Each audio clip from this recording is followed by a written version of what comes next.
Sementara itu, informasi terkait pemindahan atribut partai politik di Bali saat kunjungan kerjanya beberapa waktu lalu sudah diterima dari PJ Gubernur Bali.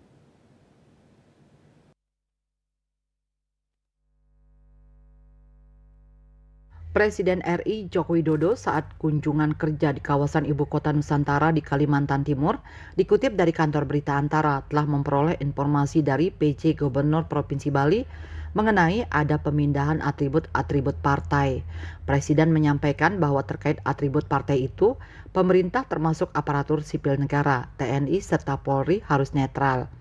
Oleh sebab itu, pemindahan beberapa atribut partai politik oleh pemerintah kabupaten kota serta provinsi semestinya meminta izin kepada pengurus partai di daerah agar tidak menimbulkan miskomunikasi.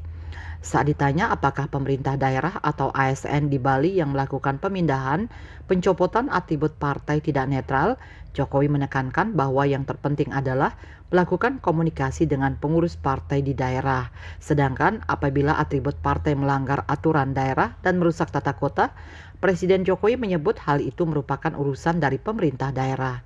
KMB Bali Pos melaporkan.